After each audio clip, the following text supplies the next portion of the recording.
India today survey எடுத்துச்சு. அந்த சர்வேல நாங்கள் 40% வந்து வென்றெடுத்துறோம், விஜய் தான் முதல்வர், இந்த மாதிரி ஒரு டிஜிட்டல் பரப்புரையை பண்ணியே நம்ம வென்றெடுக்கலாம் அப்படின்னு ஒரு தப்பான கணக்கை ஆதவர்ஜுனா வந்து கொடுக்குறாரு. நாங்கள் விஜய் முதலமைச்சராக தான் அரசியல் கட்சி நடத்துகிறோம், வேற யாரும் முதலமைச்சராகிறது எங்கள் வேலை இல்லை. அடுத்த சிறப்பால் அடிக்கிறார். இப்போ விஜய் என்ன நினச்சிட்டு இருக்காரு, ஆதவர்ஜுனா முட்டா பீஸ் நினச்சிருக்காரு, ஆதவர்ஜுனா விஜய் முட்டா பீஸ் நினச்சிட்டு இருக்காங்க. நான் சொல்கிறேன், ரெண்டு பேருமே முட்டா பீஸ் தான். இன்னும் லேட்டஸ்ட்டாக ரஜினியை தொட்டு எதுக்கு வாங்கி கட்டிக்கிட்டார் அவர்? விஜயை வீழ்த்தணும், விஜய் கிட்ட யாரும் கூட்டணி சேராமல் பார்த்துக்கங்க, விஜயையும் குடும்பத்துடன் பிடித்ததற்கான மூல காரணம் ஆதவர்ஜுனா அப்படின்றது. விஜய் கிட்ட செல்லாமே ஆதவர்ஜுனா பண்றாருன்னா இந்த தாவேகா கட்சியினுடைய தலைவர் விஜயா ஆதவர்ஜுனாவா? ஒரு கட்சி கூட இன்னைக்கு தாவேகாவில் கூட்டணிக்கு ஏன் வரல? எந்த கட்சியும் கூட்டணிக்கு வராமல் அவர்கள் தனித்தே அவங்களை வந்து முடிச்சு விட்டுரு அப்படின்னு சொன்ன திமுகவுடைய கமாண்டை தான் அவர் செயல்படுத்துறாரு. இந்த தற்குறிகளின் ஒன்று இருந்தால் தான் ஆதவர்ஜுனா தலைவராக இருக்க முடியும். ஒரு செய்தினாச்சும் தாவேகா பட்டு அறிவார்ந்த சிந்தனைகள் பண்ண விஷயங்களோ பேசின விஷயங்கள் பொது வழியில் வந்திருக்கா? இஸ்லாமிய சகோதரர்கள் மட்டும் உள்ளே போங்க, மற்றவங்களாம் வெளியே போகிறாங்க. எதுக்குடா நீங்கள் நோம்பு திருப்பி? நீங்கள் ரஜினியை தொட்டிங்கன்னா கேட்டீங்க. இப்போ ரஜினியை பற்றி அவர் என்ன சொன்னார்? அவர் வந்து திமுகவுக்கு பயந்து உள்ளே போயிட்டாருன்னாரு. இப்போ ரஜினியை தொட்டுட்டாங்க. ரஜினி ரசிகர்கள் இன்னைக்கு வீறு கொண்டு எடுத்தால் கம்முன்னு இருப்பானுங்க. எலெக்ஷன் டைமில் பாருங்கள், பெரிய லெவலில் இறங்கி வேலை செய்வாங்க. தன்னால் இயன்ற உதவியை முந்தளவு செஞ்சுட்டாரு. தன்னிக்கிட்ட அதிகாரம் வந்தால் எதிரிகளை சம்பாரிச்சிக்கணும்னு அரசியல் விட்டு விலகுறேன்னு விலகி போயிட்டார். திமுக ஜெயிச்சாலும் பரவாயில்ல, அதிமுக ஜெயிச்சாலும் பரவாயில்ல, தாவேகா ஜெயிக்கக்கூடாது.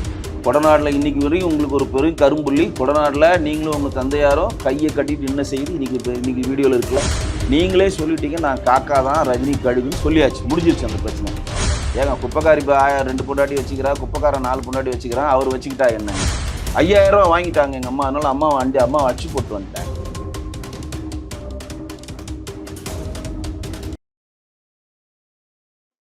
நமக்கு ஆரோக்கியம் தரும் விஷயம் எல்லாமே சுத்தமா தான் இருக்கணும். லயன் அரேபியன் டேட்ஸ், இப்போ அது லயனா டேட்ஸ், லயனா பிரீமியம் டேட்ஸ். நாதஸ் சேனலுக்கு வணக்கம். அரசியல் பல பரபரப்பான கடனை நோக்கி நகர்ந்து கொண்டிருக்கிறது. அது குறித்து ஒதுக்க பாஜகவின் கலை மற்றும் கலாச்சார பிரிவு மாநில செயலாளர் திரு வெங்கடேஷன் அவர்கள் முன்னிருக்கிறார். வணக்கம் சார். வணக்கம் சார். சார், தமிழ்நாடு பாலிடிக்ஸில் இப்போ வந்து பார்த்தீங்கன்னா டிஎம்கே விசஸ் ஏடிஎம்கே அப்படின்ற ஒரு ஸ்டேஜ் தான் இருக்குது. டிவிகே அப்படின்ற ஒரு கட்சி தொடர்ச்சியாக சொல்லிட்டு இருந்தாங்க டிஎம்கே விசஸ் டிவிகே அப்படின்னு சொல்லிட்டு. அந்த சுச்சுவேஷன் இப்போ இல்லாத மாதிரி ஒரு சுச்சுவேஷன் தான் பார்க்க முடியுது.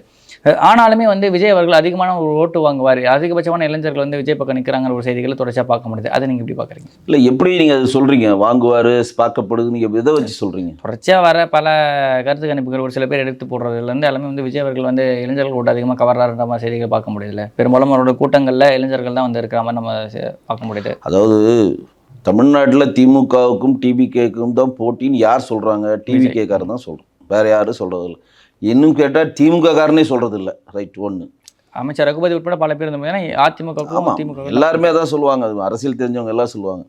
இப்போ இந்த மாதிரி ஒரு சினாரியோ ஏன் கட்டமைக்கிறாங்க டிவிக்கேனா, அது வந்து அவங்க என்ன நினைக்கிறாங்கன்னா, இந்த மாதிரி ஒரு டிஜிட்டல் பரப்புரையை பண்ணியே நம்ம வென்றெடுக்கலாம் அப்படின்னு ஒரு தப்பான கணக்கை ஆதவர்ஜுனா வந்து கொடுக்குறாரு. ஏன் அப்படி ஆதவர்ஜுனா தான் இதை பண்ணுறாருன்னு நான் சொல்கிறேன் அப்படின்னா, ஜானோ ரகேசாமும் ஆதவர்ஜுனாவும் கிரவுண்டுக்குள்ளே வந்தது கிடையாது. 2 பேருமே கூட்டு சேர்ந்துக்கிட்டு டிஜிட்டல் பரப்புரையை நம்ம வென்றெடுக்கலான்னு ஒரு கண்டென்ட்டை நோக்கி நகர்றாங்க. அதற்கு அவங்களுக்கு அந்த எக்ஸ்பீரியன்ஸும் இருக்குது. ஜானோ ரகேசாமி வியூக வல்லுநராக இருந்தவர், ஸ்ட்ராட்டஜியாக மாற்றம் முன்னேற்றம் அன்புமணிக்கு பண்ணவர். ஆதவர்ஜுனா வாய்ஸ் ஆஃப் காமன் சொல்லி இப்போ வச்சுருக்காரு. அப்போ ஐபேக்கோடைய பிரசாந்த் கிஷோரோட இருந்தார், அதில் மாற்றில்லை. அப்போ இவங்களோட நோக்கம் என்னென்னா, இந்த வியூகத்தை வச்சே மக்கள்கிட்ட எல்லாத்தையும் கொண்டு போயிடலாம் அப்படின்னு நினைக்கிறதுனால தான் எதை நடந்தாலும் அதை பாசிட்டிவாகவே கொண்டு போய் சேர்க்குறாங்க தாவேக்கா. பொய்யா சொல்லி எப்படி சொல்கிறேன்னா, செங்கோட்டையன் கட்சியில் இணைகிறாரு. செங்கோட்டையன் இணைஞ்சு பக்கத்தில் ஆதவர்ஜுனா உட்காந்துருக்காரு. அப்போ ஆதவர்ஜுனா சொல்கிறாரு, செங்கோட்டையனை வந்து அமெரிக்காவில் கூப்பிட்டாங்க, லண்டனில் கூப்பிட்டாங்க, கனடாவில் கூப்பிட்டாங்க, அங்கெல்லாம் போகாமல் தாவேக்கா வந்ததுக்காக நம்ம அவரை பாராட்ட தெரிவிக்கணும். உடனே செங்கோட்டையன் மைக்க பிடுங்குறாரு. ஏன்னா அமெரிக்காவிலையும் கூப்பிடல, லண்டன்லையும் கூப்பிடல, பிஜேபியும் கூப்பிடல, ஏடிஎம்கேவும் கூப்பிடல, யாரும் கூப்பிடல, நானாக தான் வந்து தாவேக்காவில் சேர்ந்தேன். செருப்பால் பட்டார் நடிச்சிட்டார் ஃபஸ்ட்டு. ஏன்னா எது நடந்தாலும் அதை பாசிட்டிவாக கொண்டு போகிறது தான் டிஜிட்டல் மீடியாவோடைய கண்டென்ட்டை தான் அவங்க நகர்த்ததுக்காக இது ஃபஸ்ட்டு ஸ்டென்ட் தான். ரெண்டாவது பாருங்க, இந்தியா டுடே என்ன பண்ணுதுன்னா, இவங்க தாவேக்கா ஒரு இன்டர்னல் சர்வே எடுக்கிறாங்க. அதாவது தேர்தல் சம்பந்தமான ஒரு சர்வே எடுத்து நாங்கள் 40% வந்து வாக்கு வச்சுருக்கோம் அப்படின்ற மாதிரி அவங்க சர்வேயில் அவனே குண்டு வச்சு அவனே எடுத்துகிட்டு நான் 40% இருக்கிறேன்னு சொல்கிறான். சொல்லிவிட்டு அதை இந்தியா டுடே என்ன பண்ணுதுன்னா, தாவேக்கா ஒரு சர்வே எடுத்திருக்காங்க, அந்த சர்வேயில் இவங்க 40% இருக்குன்னு சொல்கிறாங்க அப்படின்னு சொல்லி இந்தியா டுடே பப்ளிஷ் பண்ணுது. இதை ஆதவர்ஜுனா பொதுவெளி எழுப்பி கொண்டு போகிறாரு. இந்தியா டுடே சர்வே எடுத்துருச்சு, அந்த சர்வேல நாங்கள் 40% வந்து வென்றெடுத்துறோம், விஜய் தான் முதல்வர், நீங்கள் எது நடந்தாலும் தனக்கு பாசிட்டிவ் ஆகணும்னு சொல்கிறோம் பாருங்க. சொன்னரா உடனே இந்தியா டுடே என்ன பண்ணுறாங்க, ஒரு ஆங்கரை வச்சு மறுப்பு தெரிவிக்கிறாங்க. இந்த சர்வே நாங்கள் எடுக்கலை, நாங்கள் எந்த சர்வேவும் எடுக்கலை, தாவேக்கா கொடுத்தாங்க, அதை நாங்கள் பப்ளிஷ் பண்ணோம். இப்போ ஒரு சேனலோ ஒரு பத்திரிக்கையோ அதை பப்ளிஷ் பண்ண வேண்டியது அவங்க கடமை இருக்குது. ஸோ இந்த சர்வேலுக்கும் இந்தியா டுடேக்கு எந்த சம்மந்தம் இல்லைன்னு சொல்லி மறுபடியும் ஆதவ அர்ஜுனாவை செருப்பால் அடிக்கிறாங்க. ஃபஸ்ட்டு செங்கோட்டையன் 1, 2, இப்போ 3வது வாங்க. ஆதவ அர்ஜுனா மறுபடியும் அதே கேட்டகரி சொல்கிறார். நாங்கள் வந்து தனிச்சு போட்டியிட போனோம், எங்கள் டெல்லிக்கு அணிபணிய மாட்டோம், எங்களுக்கு 90 சீட்டு கொடுக்குறேன்னு சொன்னாங்க, துணை முதலமைச்சர் தரேன்னு சொன்னாங்க, நாங்கள் டெல்லிக்கு அணிபணிய மாட்டோம், நாங்கள் தனிச்சு நிற்போம்னு ஒரு கதை சொன்ன உடனே நிர்மல்குமார் அதுக்கு முன்னாடியே செருப்பால் அடிக்கிறான். என்ன சொல்கிறான், பாட்டாள் மக்கள் கட்சியும் பாரதிய ஜனதா கட்சியினோட நாங்கள் எந்த கூட்டணியும் நடத்தவில்லை, அவர்களும் எங்களுடன் கூட்டத்தை நடத்தலை, முடிஞ்சிச்சா? அடுத்த சினாரியோ என்னது, செங்கோட்டையன் சொல்கிறாரு, நாங்கள் விஜய் முதலமைச்சராக தான் அரசியல் கட்சி நடத்தினது, வேற யாரும் முதலமைச்சராகிறது எங்கள் வேலை இல்லை, அடுத்த செருப்பால் அடிக்கிறார். 3வது என்னன்னா, நேற்று விஜய ரம்ஜான் ரோமில் என்ன சொல்கிறாரு, நான் விக்கிரவாண்டியில் என்ன சொன்னமோ அதே தான், நாங்கள் தனிச்சு நிற்போம், மதச்சார்பற்ற ஒரு அரசை தான் நாங்கள் அமைப்போம், மக்களோட தான் கூட்டணி. அப்போ எது நடந்தாலும் அதை பொய்யாக மக்களிடம் டிஜிட்டல் பரப்புரையாக கொண்டு போய் சேர்த்தா நம்ம வென்றெடுக்கலான்னு ஒரு தப்பான ஆளை விஜய் வைத்திருக்கிறார். அது தப்பான ஆள் கிடையாது, திமுக அனுப்பிய ஸ்லீப்பர் செல்லு தான் ஆதவ அர்ஜுனா. நான் அன்னிலேருந்து சொல்லிட்டு இருக்கேன், இவங்க நம்பவே மாட்டேன்றானுங்க. ஏன்னா 550 கோடி திமுகவுக்கு போன வாட்டி மாட்டிட்டு வந்து வாங்கி கொடுத்தது, எலெக்ஷன் ஃபண்டாக வாங்கி கொடுத்தது ஆதவ அர்ஜுனா தான், ரைட்டா? திருமாவளவன்ட்ட வந்தார், இப்போ இங்கே வந்திருக்காரு. என்ன அவங்களுக்கு அசைன்மெண்ட் கொடுத்துருக்குன்னா, விஜயை வீழ்த்தணும், விஜய் கிட்ட யாரும் கூட்டணி சேராமல் பார்த்துக்கங்க அப்படின்னு நம்ம சொல்கிறது மட்டும் நீ கிடையாது, ஆதவ அர்ஜுனாவுடைய சொந்த மச்சான், லட்சிய ஜனநாயக கட்சின்னு சார்லஸ் மார்டின் அவர் சொல்கிறார், நான் சொல்ல, அவன் சொந்த மச்சான் சொல்கிறார், இந்த மாதிரி அவரை வச்சிருக்காதீங்க, எங்கள் குடும்பத்தை பிரித்து எப்படி சின்னாமணமாக்குனாரோ அதே மாதிரி விஜயை ஒரு குடும்பத்துடன் பிடித்ததற்கான மூல காரணம் ஆதவ அர்ஜுனா அப்படின்றார். சரி, விஜய்க்கு ஏன் இதெல்லாம் தெரியாமல் இருக்கா? ஏன் விஜய் லாக் ஆகிறார்? பணத்துக்காக விஜய் கம்முன்னு இருக்கார். ஏன் அப்படின்னா, விஜய் அரசியலுக்கு வந்து 2 வருஷத்துக்கு முன்னாடி வந்துட்டார். ஆதவ அர்ஜுனா சேர்வதற்கு முன்பு விஜய் பல அரசியல் நிகழ்வுக்கு போயிருக்கார். குறிப்பாக சொல்லப்போனால் அனிதாவுடைய அனிதா இறந்து போனார், தூத்துக்குடிக்கு போனார், இன்னும் 2-3 பட்டியலிட்டே சொல்லலாம், கள்ளக்குறிச்சி போனார். இங்கே எங்கே போனாலும் அவர் தனி விமானத்தில் போனாரா? இல்லை. இப்போ எங்கே போனாலும் ஏன் தனி விமானத்தில் போகிறார்? ஒரு பேக் எடுத்துகிட்டு போனோம்ல, ஏன் போகிறாரு? திருச்சி போனால் கூட தனி விமானத்தில் போகிறாரு, இந்த சேலம் போனால் கூட தனி விமானம். ஏன் அப்படி போகிறாருன்னா, ஊரா முட்டு நெய்யேன் பொண்டாட்டி கையேன்னு இழிச்சவாயன் ஆதவ அர்ஜுனா இருக்கான், செலவு பண்ணுறான்ட்டு தனி விமானத்திலே பறக்கிறாரு. அப்போ நீங்கள் வந்து பானுஜி சில்வர் ஸ்பூன் தானே விஜய்? எவ்வளோ படங்கள் நடிச்சிருக்காரு, 10,000 கோடி வருமானத்தை விட்டு வந்திருக்காரு, செங்கோட்டையன் முழங்கிக்கிட்டே இருக்கார், ரைட்டா? அப்போ ஆதவ அர்ஜுனா வருவதற்கு முன்பு அவர்கிட்ட ஏன் பணம் இல்லையா? இப்போ பணம் இல்லையா? அப்போ விஜய் என்ன நினச்சிட்டு இருக்காரு, ஆதவ அர்ஜுனா முட்டா பீஸ்ன்னு நினச்சிட்டு இருக்காரு, ஆதவ அர்ஜுனா விஜய் முட்டா பீஸ்ன்னு நினச்சிட்டு இருக்காங்க. நான் சொல்கிறேன், 2 பேருமே முட்டா பீஸ் தான். ஏன்னா ஆதவ அர்ஜுனா இருக்கக்கூடிய பணத்தை வைத்து விஜய் ஒரு பாலிடிக்ஸ் போகிறார், அவருடைய சொந்த காசை அழிக்காமல் டெஸ்டிங்காக அவர் வச்சுக்காரு. ஆதவ அர்ஜுனா நினைக்கிறாரு, இவனை ஹைலைட் பண்ணி வச்சு நம்ம முன்னேறிடணும். இப்போ பாருங்கள், கடந்த 1 மாதமாக விஜயை பற்றி பொது வழியில் எதுனா தாவேக்காவோட செய்திகள் வருதா, ஆதவ அர்ஜுனாவை பற்றி வருதா? இன்னும் லேட்டஸ்ட்டாக ரஜினியை தொட்டு எதுக்கு வாங்கி கட்டிக்கிட்டார் அவர்? ஏற்கனவே ஒரு வாட்டி இப்படி தான் ஸ்டாலினை பற்றி அவர் சொன்னதுனால அடுத்த மேடையில் அவருக்கு பேசுறதுக்கு வாய்ப்பே கொடுக்கல. உங்களுக்கு தெரியும், இப்போ விஜய் மட்டும் தான் எல்லா மேடையிலும் பேசுகிறார். ஏன்னா நம்மளை மீறி ஒருத்தன் வளர்றதா எந்த கட்சி தலைவர் ஒத்துக்க மாட்டாங்க. இப்போ சம்பந்தமே இல்லாமல் யாரை தொட்டால் நம்ம பேசும் பொருள் ஆகுன்றப்ப ரஜினியை போய் தொடுறாரு. ரஜினியை தொட்டவொன்னே அது எவ்வளோ பெரிய வீரியத்தை வரும்னு அவங்களுக்கு தெரியல. அவங்களுக்கு பேசிக்காக அரசியல் தெரியலன்றதுக்கு இது ஒரு உதாரணம் சொல்கிறேன். இன்றைக்கி விஜய் வந்து இன்றைக்கி பெரும்பான்மை வாக்கு விஷயத்தில் வென்றெடுக்கணும்னா விஜய் ரசிகர் விசிலடிச்சா கொஞ்சம் ஓட்டு போட்டால் மட்டும் ஜெயிச்சிட முடியுமா? அவங்க அப்பா ரஜினி ரசிகராக இருந்தால் ரஜினி ரசிகர் ஓட்டு போடணும், கமல் ரசிகர் ஓட்டு போடணும், விஜயகாந்த் ரசிகர் ஓட்டு போடணும், ஏன் அல்டிமேட் அஜித் சார் ஓட்டு போடணும். இப்போ கரண்ட்டாக இருக்கக்கூடிய சிவகார்த்தியன் ரசிகர் ஓட்டு போட்டால் மட்டும்தான், அதாவது தமிழ்நாட்டில் நடிக்கிற எல்லா நடிகைகளுடைய ரசிகர்களும் விஜயை ஒரு காமன் மேனாக பார்த்து ஓட்டு போட்டால் மட்டும்தான் அவங்களை வென்றெடுக்க முடியும். இந்த பேசிக் அறிவு வேணாம். இல்லை, படம் பார்க்குறதே அப்படி தானே. இப்போ விஜய் படம் பார்க்குறவங்க விஜய் படம் மட்டும் தான் பார்ப்பாங்களான்னு கேட்டால் கிடையாது. அந்தந்த வாரம் என்ன படம் வருதோ போய் பார்க்கணுங்க. படத்து வந்து தனிப்பட்ட கருத்துங்க. இவங்க என்ன நினைக்கிறாங்கன்னா, இவர்கள் படம் பார்க்குறவர்களெல்லாம் ஓட்டு போட்டுருவாங்கன்னு நினைக்கிறான். இப்போ நீங்கள் நானும் விஜய் படம் பார்க்குறோம். ஏன்னா இன்னை தேதிக்கு நீங்கள் எந்த தேட்டர் போனாலும் உங்களுக்கு ஆப்ஷனே இல்லைங்க. நீங்கள் மோர் இருக்குது, லஸ்ஸி இருக்குது, கூல்ட்ரிங்க் இருக்குது, ஐஸ்கிரீம் இருக்குது, 4 ஆப்ஷன் கொடுத்தா உங்களுக்கு வேண்டியது என்ன? எனக்கு மோர் கொடுங்கன்னு கேட்பீங்க. கொடுக்கறதுக்கு ஒன்லி லஸ்ஸி மட்டும் தான் இருக்குன்னா நீங்கள் என்ன பண்ணுவீங்க? வேறு வழி இல்லை, லஸ்ஸியை குடிப்பீங்க.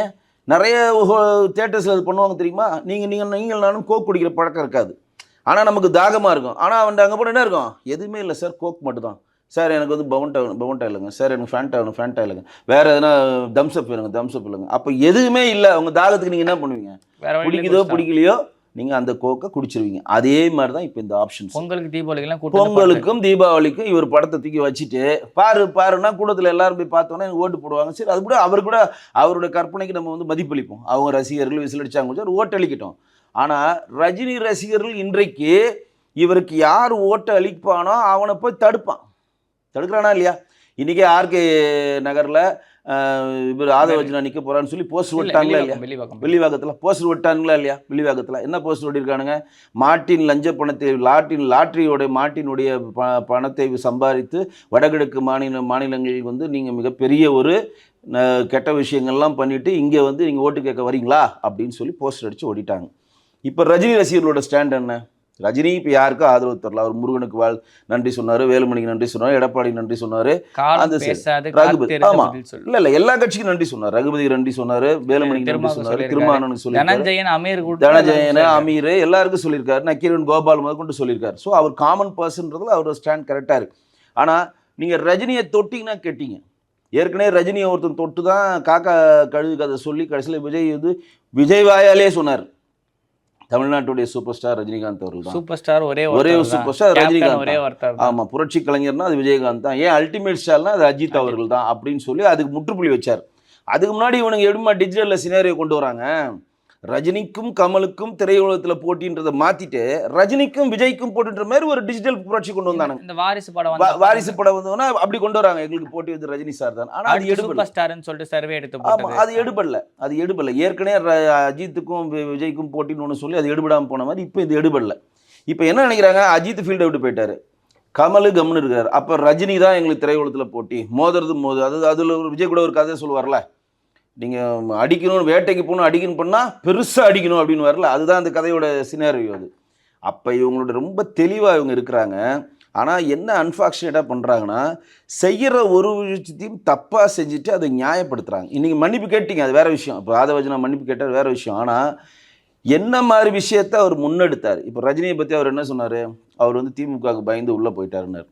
இதே ஜெயலலிதா அம்மையார் வந்து ஜேஜே ஃபிலிம் சிட்டின்னு சொல்லி பேர் வைக்கிறாங்க. ஃபிலிம் சிட்டிக்கு டேரா நீங்கள் பண்ணது தப்பு, இதுக்கு எம்ஜிஆர் பேர் வச்சுருக்கணும். அப்புறம் கலைஞர் வந்து எம்ஜிஆர் திரைப்பட நகரம்னு வச்சார், வேறு கதை. டேரா மேடையில் சொன்னார், நீங்கள் இது வச்சது நாங்கள் ஒத்துக்க மாட்டோம், இது நீங்கள் வச்சது வந்து எங்களுக்கு மனசு வந்து உப்புல, நீங்கள் இந்த இடத்துக்கு எம்ஜிஆர் திரைப்பட நகரம் வச்சுருக்கணும்னு சொன்னார். இந்த ஆட்சியை ஆண்டவனாலும் காப்பாற்ற முடியும்னு சொன்னார். முடியாதுன்னு சொன்னார். திருப்பி ஆட்சிக்கு வந்து ஆண்டவனாலும் காப்பாற்ற முடியாதுன்னு சொன்னால் தனி கட்சி ஒன்று ஆரம்பிச்சுது, தமிழ் மாநில காங்கிரஸ் ஒன்று ஆரம்பிச்சுது. பாஷா படவிலையில் இவங்க இந்த குண்டு கலாச்சாரம் அதிகமாச்சுன்னு டேரா சொன்னாலும் ஆரம்பிக்கிறப்ப நான் அரசியலை விட்டே ஒழுங்கி அவர் எம்ஜிஆர் கழகம்னு சொல்லி ஆரம்பிச்சு போகிற கூட ஒரு சூழ்நிலை வந்துச்சு. அஜித் அவர் அதே மாதிரி அஜித் அவர்கள் வந்து பாசத்தலைவனுக்கு பாராட்டு விழான்னு சொல்லி ஒரு விழா நடத்துகிறப்ப நேரடியாக மேடையில் சொல்கிறார். ஏன்னா இவங்களாம் டேரா இருக்குன்றதுக்காக சொல்கிறேன். என்ன சொல்கிறாரு? எங்களை மிரட்டி இங்கே கூட்டு வந்துட்டாங்கன்றாரு. உடனே ரஜினிகாந்த் மேலே போய் கட்டி பிடிக்கிறார். கைத்தட்டில் போய் கட்டி பிடிச்சார். அவர் பேசிட்டு வந்தோன்னு கட்டி பிடிச்சாரு. அப்போ அஜித்துக்கு அன்றைக்கு முதலமைச்சர் திரு மு கருணாநிதி அவர்களை எதிர்க்கிற டேரு அந்த துணிவு அன்றைக்கி இருந்துச்சு. அன்றைக்கி ஜெயலலிதா அம்மையார் முதலமைச்சராக இருக்கப்போ அது எதிர்க்கிற துணிவு திரு ரஜினிக்கு இருந்துச்சு. அஜித் எதிர்த்ததே அவர் வந்து ஆமோதிக்கிற தன்மையும் அவர்கிட்ட இருந்துச்சு. நீங்கள் கொடநாட்டிலையும் போயஸ் கார்டன்லையும் என்ன மாதிரி எதிர்த்தீங்க? இல்லை, அஜித் எதிர்த்தாருன்றதுக்காகவே வந்து பட வாய்ப்புகளே போச்சு. இல்லை, பட வாய்ப்புகள் போச்சு. இந்த அம்மையார் வந்து கட்சிக்கு வந்துன்னு கூப்பிட்டாங்கன்ற மாதிரி செய்திகள் அது பொய் செய்தி. ஆனால் எதிர்த்தாருன்ற ஒரே காரணத்துக்காக அவருக்கு படமே கிடைக்கல. கிட்டத்தட்ட ஒரு வரலாறு படம்லாம் இழுத்து நிகாடிஸ் மிரட்டி ரொம்ப இழுத்து கிட்டத்தட்ட 4 வருஷம் அந்த படம் எடுத்து அப்புறம் ரிலீஸ் ஆச்சு. அதுக்கப்புறம் தான் மாறணும்னு தான் அவர் சினர் மாறிச்சு. அது தனி கதை. ஆனால் நீங்கள் எதனா ஒரு அரசியல் கட்சி தலைவரை டேராக எதிர்த்து எங்கன்னா பேசியிருக்கீங்களா? கொடநாட்டில் இன்றைக்கி வரையும் உங்களுக்கு ஒரு பெரும் கரும்புள்ளி. கொடநாட்டில் நீங்களும் உங்கள் தந்தையாரும் கையை கட்டிட்டு என்ன செய்து இன்றைக்கி வீடியோவில் இருக்குல்ல. கடைசியில் ஜெயலலிதா சொன்ன மாதிரி டைம் பீரியடை தூக்கிட்டு தானே அந்த படம் ரிலீஸ் ஆச்சு. கொடநாட்டிலையும் போச்சு, போயஸ் கார்ட்லையும் இப்போ நீங்கள் உங்களை பார்க்காமே திருப்பி அமிச்சாங்க. ரைட்டா? நீங்கள் கடம்பூர் ராஜு கூட ஒரு இது சொன்னார், சர்க்கார் படத்துக்கு கூட அவர் கூட சொன்னார், நீங்கள் ரொம்ப நேரம் அவர் கேட்டார், 4 மணி நேரம் வெயிட் பண்ணி எடப்பாடி அவரோட அப்பாயின்மெண்ட் வாங்கி தந்தேன். அப்போ எல்லா இடத்துலையும் நீங்கள் சுயநலமாக நீங்கள் முதுகு குனிந்து விட்டு வெளியில் நான் வீரமானவன் சொன்னால் அது எவ்வளோ பெரிய பொய்யா இருக்குது. அப்போ எந்த விஷயம் நடந்தாலும் அதை ஒரு பாசிட்டிவாக அதை வந்து விஜய் கிட்ட செல்லாமே ஆதவர்ஜுனா பண்ணுறாருனா இந்த தாவேகா கட்சியினுடைய தலைவர் விஜயா ஆதவர்ஜுனாவா? இப்போ நான் சொன்ன 3 பொய்யூர்கள் சொன்னேன். ஒன்று செங்கோட்டை மேட்டரில் ஒரு செருப்பால் வாங்கினான், 2வது எதில் வாங்கினாரு, நம்ம இந்தியா டுடே பண்ண மேட்டரில் செருப்பால் அடிச்சானுங்க, 3வது இப்போ வந்து எங்களுக்கு துணை முதல்வர் கொடுக்குறாங்கன்னு சொல்லி ஒன்று சொன்னி நேற்று விஜய் சொன்னதில் செருப்பால் அடிச்சா நிர்மல்குமார் சொல்லிட்டான். அப்போ எந்த விஷயம் நடந்தாலும் அது டிஜிட்டல் மூலம் நம்ம ஒரு மேட்டர் சொன்னால் அது ரீச் பண்ணி நம்ம வென்றெடுத்துடலான்னு ஒரு தப்பான கணக்கு இருக்குது தான் அவங்களுக்கு ஒரு மைனஸு. இப்போ ரஜினியை தொட்டுட்டானுங்க. ரஜினி ரசிகர்கள் இன்றைக்கி வீறு கொண்டு எடுத்தால் கம்முன்னு இருப்பானுங்க. எலெக்ஷன் டைமில் பாருங்கள் பெரிய லெவலில் இறங்கி வேலை செய்வாங்க. எப்படி வேலை செய்வானா, திமுக ஜெயித்தாலும் பரவாயில்ல, அதிமுக ஜெயித்தாலும் பரவாயில்ல, தாவேகா ஜெயிக்கக்கூடாது. இந்த கண்டிஷனுக்கு ஏன் நீ உருவாக்குற?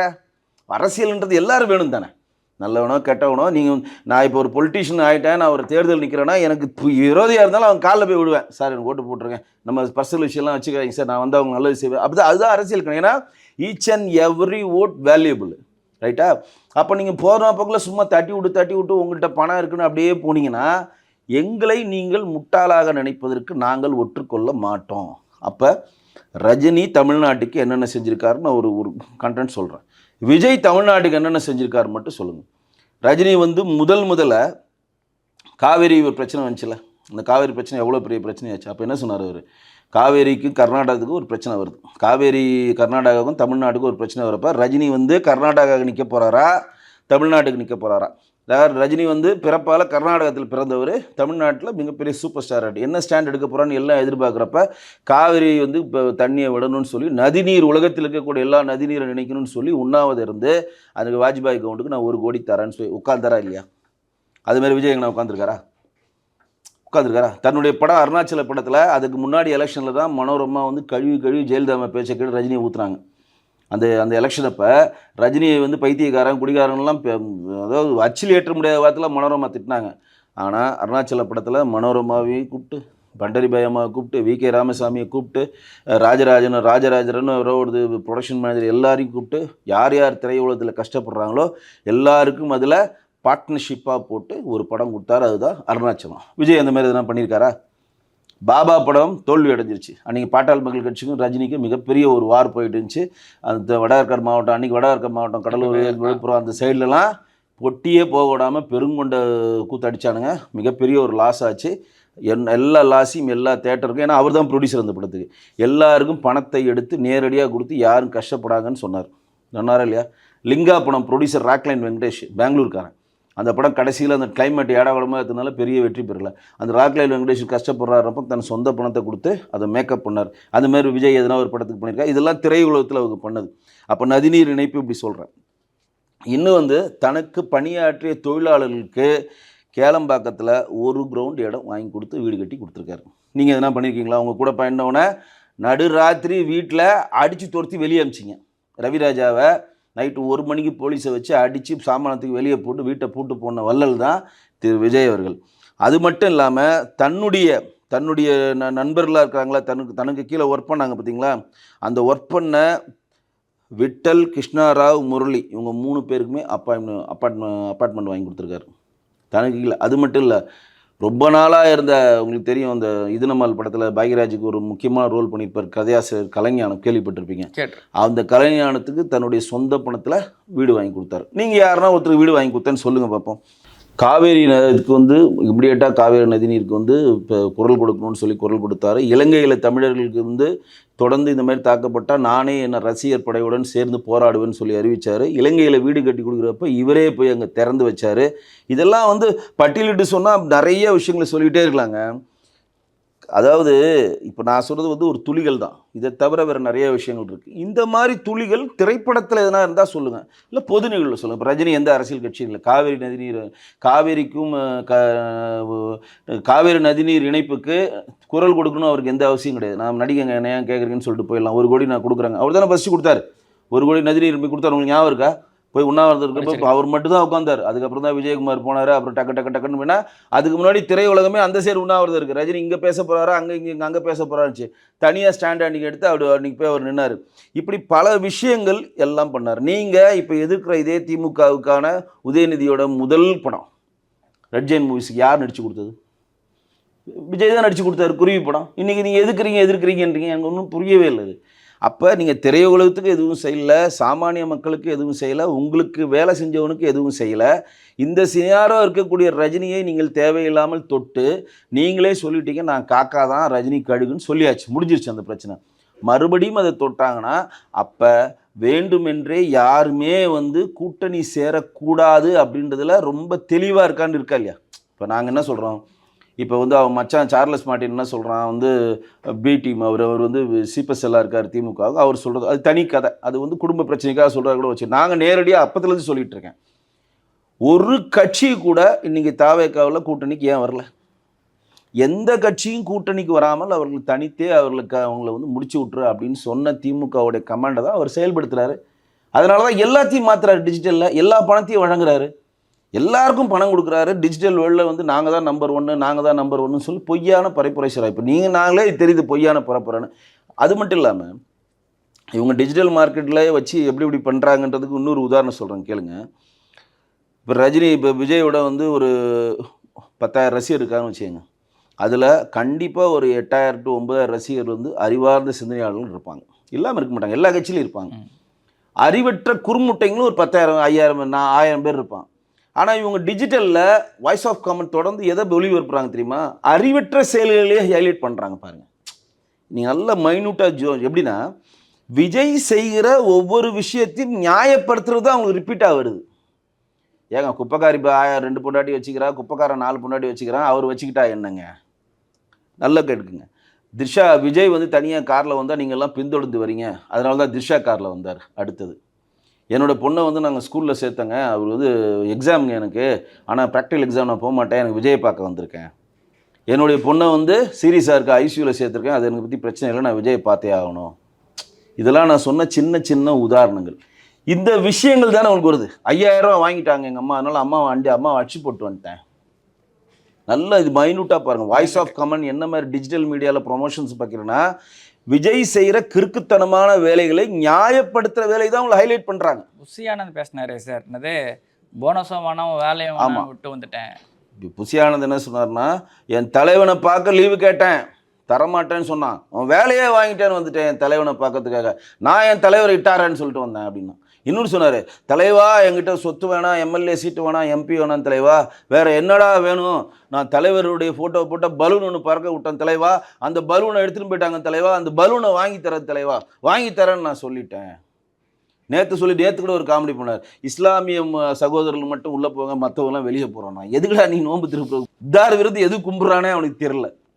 நல்லா பாட்டில் எவ்வளோ பெரிய காமெடி பண்ணி இப்தார் நோன்பு இருந்துன்னு சம நல்லிணக்கம் தானே. கிறிஸ்தவ மக்களும் இஸ்லாமிய மக்களும் எல்லா இந்து மக்களும் எல்லாரும் இஸ்லாமியக்கார அன்றைக்கி ஒரு நாள் மாறி தலையில் உள்ளா போட்டு அல்லாஹ் வழிபட்டு நோன்பு துறந்து கஞ்சி குடித்து பேரிச்சம்பழம் சாப்பிட்டு அல்லாஹ்வை நம்ம கும்பிடுற ஒரு நாளில் இஸ்லாமிய பெருமகள் மட்டும் உள்ளே போங்க, மற்றவங்க வெளியே போங்கன்றான். அப்போதைக்கு அவ்வளோ பேர் கூப்பிட்டான்னு ஒரு கேள்வி. அதுதான் அவ்வளோதாங்க புரியல. போன வருஷம் இதே மாதிரி தான் அந்த பிரியாணிக்கு சண்டையாகி ஒரு பெரிய அது விஜய் பிச்சுட்டு ஓட்டார். இப்போ எதுக்கு நான் இதை சொல்கிறேன்னா, தன்னிடம் அந்த வாய்ஸ் ஆஃப் காமன்ற டிஜிட்டல் டேட்டா வியூகம் சம்மந்தப்பட்ட அந்த அமைப்பை கையில் வச்சுக்கிட்டு விஜய் செய்கிற எல்லா கிறுக்குத்தனமான வேலைகளுக்கு கிறுக்குத்தனமான அவர் ரசிகர்களை பேச வைத்து அதை மக்களிடம் கொண்டு போய் சேர்க்குறார். இப்போ ஒன்றும் இல்லை, ரஞ்சனா ராஜ்சேர் தெளிவாக பேசினாங்களே, அவங்க மக்களிடம் கொண்டு போய் சேர்க்க முடிஞ்சா? ஏன் சேர்க்கல? ரஞ்சனா ராஜ்சேர் விஜய் பண்ணுறது தப்புங்க, நீங்கள் திரிஷாவை கூப்பிட்டு போனது தப்புங்க, நீங்கள் பெண்களுக்கு நீங்கள் மதிப்பளிக்கிறேன்னு சொல்லிட்டு இது என்னோடய ஃபேமிலி பிரச்சனை ஒர்த்தே இல்லை, நீங்கள் சொன்னது தப்பு அப்படின்னு சொல்கிறது கரெக்டான விஷயம். ஒரு சாமானியனாக நான் பார்க்குறப்ப அது வரவேற்கிறேன், கரெக்டாக ஒரு விஷயம் சொல்கிறாங்க. இதை நீங்கள் ஒட்டுமொத்தமாக தமிழ்நாட்டில் இருக்கக்கூடிய இடுக்கு சந்தபோது ஃபேஸ்புக்கும் இன்ஸ்டாகிராமு ட்விட்டரு மற்ற வலைதளங்களில் கொண்டு போய் சேர்த்துருக்காங்களா? ஆனால் எங்கள் அம்மாவை அடிச்சுட்டு மண்டையை உடச்சுன்றதை ரீச் ஆகிருக்கு. ஏன்னாங்க குப்பை பொறுக்கிறவனே 5 பொண்டாட்டி வச்சுருக்கேன், எங்கால் வச்சுக்கூட ரீச் ஆகிருக்கு. அவர் பரவாயில்லைங்க, கல்யாணம் பண்ணிட்டேங்க, எங்கள் அண்ணன் தாங்க. இன்னொருத்தி சொன்னால் இதெல்லாம் விட பிரமாதம் ஒன்று இருக்குது. நான் அண்ணனா தங்கச்சியாக இருந்தேன், அக்காவாக இருந்தேன், அம்மாவாக இருந்தேன், ஏன் கொஞ்ச நாள் பொண்டாட்டியாக இருந்துட்டு போகிறேன், உனக்கு என்ன பிரச்சனை? இப்போ இது நான் வந்து சொல்கிற விஷயங்களை நீங்கள் ஒப்பீடு பண்ணி பாருங்கள். தாவேலுக்குள்ள நீங்கள் 100 பேர் கூப்பிட்டு வந்தீங்க, 100 பேரில் 90 பேர் முட்டா பசங்களாகவே இருக்கட்டும், சும்மாவே சொல்கிறேன். 10 புத்திசாலி இருப்பான்ல, அந்த 10 புத்திசாலி பேசின பேச்சுகள் பொது வழியில் வருதா? அந்த 10 புத்திசாலி தன்னுடைய சொன்ன கருத்துக்கள் பொது வழியில் தெரியப்படாது. ஏன் அப்படின்னா, இந்த தற்குறிகளின்னு ஒன்று இருந்தால் தான் ஆதவர்ஜினா தலைவராக இருக்க முடியும். இந்த தற்குறிகளை ஹைலைட் பண்ணால் புத்திசாலி என்ன மாறுவான்? நம்ம இப்படி பேசினா தான் நம்ம வந்து புசியானது நம்மளை இட்டாந்து கூட்டு போவார் பொழுது, நம்ம புத்திசாலித்தனமான வார்த்தைகளையோ அறிவார்ந்த சிந்தனையோ நம்ம வெளிப்படுத்தினா நம்ம கருத்தியல் அங்கே போய் போகிறப்ப நம்ம விலகி தள்ளுவாங்க. அப்போ இவனை நோக்கி, அதாவது நல்ல ஒரு கூட்டத்தில் ஒரு பன்னி கூட்டமாக மாறுது பாருங்க. ஒரு நல்ல ஆட்டு மந்த கூட்டத்தில் பன்னி கூட்டமாக மாறுறப்ப இந்த பன்னிகளோட இருந்த ஆடும் பன்னியாக மாறிடும். நான் சொல்கிற பாயிண்ட் கொஞ்சம் மைண்டாக திங்க் பண்ணால் உங்களுக்கு புரியுது. தெளிவாக இட்டாந்து கூப்பிட்றான்னு இவர் சொல்கிறாரு. இவன் பொண்டாட்டி வச்சுக்கிட்டா என்ன, நான் அக்காவாக இருந்தேன்னா தங்கச்சியாக இருந்தேன்னா பொண்டாட்டியாக இருந்தால் கூட ஒன்றும் பிரச்சனை இல்லைன்னு ஒருத்தர் சொன்னாங்கன்னா, அவர்களை நீங்கள் மேலே இடத்துல மேலே போட்டு பதவி கொடுத்து அழகு பார்த்தீங்கன்னா, கீழே அறிவார்ந்த சிந்தனைக்கு என்ன நினைப்பான்? இப்படி பேசினா தான் பதவி கிடைக்குமா, இந்த மாதிரி பண்ணால் தான் நம்ம வந்து இங்கே ஸ்டஸ்டைன் ஆக முடியுமா, இந்த மாதிரி பேசினா தான் தலைவருக்கு பிடிக்குமான்னு அந்த அறிவார்ந்த சமூகத்தையும் ஒரு மடத்தனமான சமூகத்தை மாற்றுறதுக்கான வேலையை தான் புசியானந்தும் ஆதவர்ஜனும் பண்ணுறாங்க. நான் ரொம்ப எனக்கு ஒன்றும் யாரும் எதிரிலாம் இல்லை, என்ன பார்த்தனோ அதை சொல்கிறேன். ஒரு செய்தினாச்சும் தாவைக்காப்பட்டு அறிவார்ந்த சிந்தனைகள் பண்ண விஷயங்களோ பேசின விஷயங்கள் பொது வழியில் வந்திருக்கா? ஆதவர்ஜனாவை தாண்டி வேற யாருன்னா பேட்டி வந்திருக்கா? நீ ராஜ்மோகன் பேசுறார் ஹைலைட் ஆயிருக்கா? லைலா மணி தொண்டர்களே ராஜ்மோகன் பேசி மாட்டிக்கினாரு சார் ஒரு இடத்துல. அஜித்குமார் அந்த கஸ்டோடியல் பேசுறப்ப பார்த்தீங்கன்னா, அஜித்குமாருக்காக மட்டும் இல்லை, இறந்தவர் பேர் ரஜினிகாந்த். ஆமா, இல்லை அது கூட மாட்டதுன்றது ஒரு குறிப்பிட்ட சமூகம். நான் இந்த அளவு ரீச் ஆகலைங்க. லைலா மணி தொண்டர்களே கத்துறான், ரீச் ஆகுதா? நிர்மல்குமார் எங்க மைக்க பார்த்தாலும் கடிச்சு தின்றாரு, ரீச் ஆகுதா? யாருது ரீச் ஆகுது? புசி ஆனந்தே முதல்ல ரீச் ஆகுதா? நான் சரி மற்றதெல்லாம் விடுங்க. புசி ஆனந்து இட்டாந்து போகிறான்ற அந்த மேடையில் பேசுகிற மேடை தவிர அவர் எங்கன்னா பேசின பேச்சு எங்கன்னா ரீச் ஆயிருக்கா? ஏன் இப்போ நான் சொன்ன பாருங்க, இஸ்லாமிய சகோதரர்கள் மட்டும் உள்ளே போகணுன்றது நம்ம வந்து ரொம்ப மைன்யூட்டாக டிஜிட்டல் மீடியாவை பார்த்துட்டு இருக்குதான் நமக்கு தெரியுது. ஓவராலாக அது ரீச் ஆயிருக்கா? புசி ஆனந்த் என்னென்னமோ அவர் முன்னாடி வண்டி போகும், அவர் முன்னாடி 4 புல்லட் போகும், கார் போகும், அவர் மாலை போடுவாங்க, கிரெயின்லேருந்து மாலை போடுவாங்க, இதெல்லாம் இருக்குது. எதனா கொண்டு வந்தாரா? காமனாக வாய்ஸ் ஆஃப் காமனில் ஆதவர்ஜனா புசி ஆனந்த் ஹைலைட்டாக எங்கன்னா பண்ணியிருக்காரா? எதுவுமே பண்ணல. அவர் ஹைலைட் பண்ணுறதெல்லாம் இந்த மடப்பசங்களோடு இருந்தால் தான் நம்மளை தலைவராக வச்சுப்பான். அறிவார்ந்த சிந்தனை தான் இவன் தலைவராக இருக்க மாட்டான். இல்லாட்டி இவ்வளோ பொய் விஷயங்களை ஆதவர்ஜனா பேச முடியாது இல்லைங்க. இப்போ பிஜேபி கூப்பிட்டு பேசல, இவங்க என்ன பெரிய அப்பாட்டக்கர் கட்சிரா? உள்துறை அமைச்சர் கூப்பிட்டு வாங்க உங்களுக்கு 100 சீட்டு தரேன், துணை முதலமைச்சர் தரதுங்க. 21 மாநிலத்தை ஆடுறாங்க பிஜேபி. 15 கோடி கிட்டத்தட்ட வந்து 15 கோடி மெம்பர்ஸ் இருக்கிறாங்க பிஜேபியில். 300லேருந்து 400 எம்பி இருக்கிறாங்க, 1100 எம்எல்ஏஸ் இருக்கிறாங்க. எவ்வளோ பெரிய பார்ட்டி இது! உலகத்திலே வந்து அதிகமான உறுப்பினர்கள் கொண்ட பார்ட்டி. இவ்வளோ பார்ட்டி இருக்குது, பணத்துலேயும் நம்பர் 1 இருக்கிற பார்ட்டி. இவர் கூப்பிட்டு ஆதவர்ஜனாவை கூப்பிட்டு வாங்க உங்களுக்கு வந்து 90 சீட்டு தரோம், உங்களுக்கு வந்து முதலமைச்சர் துணை முதலமைச்சர் தரோம், ஷேர் பண்ணிக்கலாம் முதலமைச்சரை 2.5 வருஷம்னு சொல்கிறதுனா பட்ட பரிவதனமாக அண்ட புழுகு ஆகாச புழுகை ஆதவர்ஜனா புழுகுறான்றது தெரியுதா இல்லையா? இல்லை, இந்த 2 வருஷம் ஷேர் பண்ண எடப்பாடி ஒத்துப்பாருன்னு ஒரு கேள்வி. அது அடுத்த கதை. எடப்பாடி தாங்க அதை சொல்லணும். அவன் சொல்கிறதே தப்பு, டெல்லிக்கு அனுப்பி மாட்டேன்னு சொல்கிறதே தப்பு. ஏன்னா இங்கே தாவேக்காவை சேர்க்கணுமா சேர்க்கக்கூடாதுன்ற பவரை எடப்பாடி கிட்ட கொடுத்தாச்சு. இங்கே வந்து தேசிய ஜனநாயக கூட்டணியினுடைய அந்த கூட்டணியை வந்து தலைமை தாங்கிறது எடப்பாடி கே பழனிசாமி, அதில் மாற்றே கிடையாது. ரொம்ப தெளிவு. இன்றைக்கி ஓபிஎஸ் மேட்டரில் நம்ம ஏன் தலையில்லை? எடப்பாடி கிட்ட கொடுத்தாச்சு. சேர்த்தாச்சு போடிக்க. அப்போ இங்கே பொய்யான விஷயங்களை தொடர்ந்து சொல்கிறது தப்புன்றது ஒன்றும் இல்லாமல், ரஜினி இவ்வளோ விஷயங்கள் பண்ணார். நான் சொல்லிட்டேன், அருணாச்சலம் பதத்துலேருந்து காவேரி நதிநீர் இணைப்புலேருந்து சிவாஜிக்கு பாராட்டு விழா பண்ணணும்னு மிகப்பெரிய ஒரு அழுத்தத்தை கொடுத்து அவர் தான் சிவாஜிக்கு வந்து பாராட்டு விழா பண்ணுறதுக்கான மிகப்பெரிய ஒரு அழுத்தத்தை கொடுத்தது. தன்னுடைய ஒர்க் பண்ணவங்களுக்கு அப்பார்ட்மெண்ட் கட்டி கொடுத்தது, தன்னுடைய பணியாற்றிய தொழிலாளர்களுக்கு கேளம்பாக்கத்தில் இடம் கொடுத்தது, அப்புறம் வந்து இலங்கை பிரச்சனைக்கு குரல் கொடுத்தது, இலங்கை நேரடியாக போய் வீட்டில் திறந்து வச்சது, கலைஞானுக்கு வீடு வாங்கி கொடுத்தது. இதெல்லாம் என்னுடைய அறிவுக்கு தெரிந்த சில விஷயங்கள் தான் அவர்கிட்ட சொல்லியிருக்கேன். எனக்கு அறிவுக்கு எட்டாமல் அவருக்கு தெரியாமல் கொரோனா காலத்தில் அவருடைய ராகவேந்திர கல்யாண மண்டபம் கொடுத்தாரு, அண்ணா சார் இது உண்ணாவிரதம் இருந்தார் பாருங்க, அப்போ அவருடைய மண்டபத்தை கொடுத்தாரு. நீ எந்த இதுக்கு மண்டபம் கொடுத்த? கொரோனா காலத்தில் 3 மண்டபம், ஜேஎஸ் மண்டபம் இருக்குது, சங்கீதா இருக்குது, சோபா மண்டபம் இருக்குது. இந்த மண்டபத்தில் எதனா ஒரு நாள் கொரோனா காலத்தில் வந்து தங்கிங்கன்னு கொடுத்தியா, இல்லை கொரோனா காலத்துக்கு எவனா சோறு போட்டியா? கேள்வி கேட்பாங்களா இல்லையா? இதெல்லாம் இருக்குல்ல. அப்போ நீங்கள் ரஜினியை பற்றி பேசுவதற்கு உனக்கு என்ன தகுதி இருக்குல்ல? ரஜினின்றது தன்னால் இயன்ற உதவியை முந்தளவு செஞ்சுட்டாரு. தன்னிக்கிட்ட அதிகாரம் வந்தால் எதிரிகளை சம்பாரிச்சிக்கணும்னு அரசியலை விட்டு விலகுறேன்னு விலகி போயிட்டார். தேவையில்லாமல் அவனை சொரிஞ்சு விட்டு உனக்கு போடுற 1-2 வாக்கி நீ இழக்கிறது வந்து மிகப்பெரிய பின்னடைவு. இப்பயும் சொல்கிறேன், திமுக தான் ஆதவ அர்ஜுனாவை இயக்குகிறது. இவ்வளோ நேரம் உங்களை பண்ணால் நேற்று பார்க்க தேங்க்யூ. நன்றி.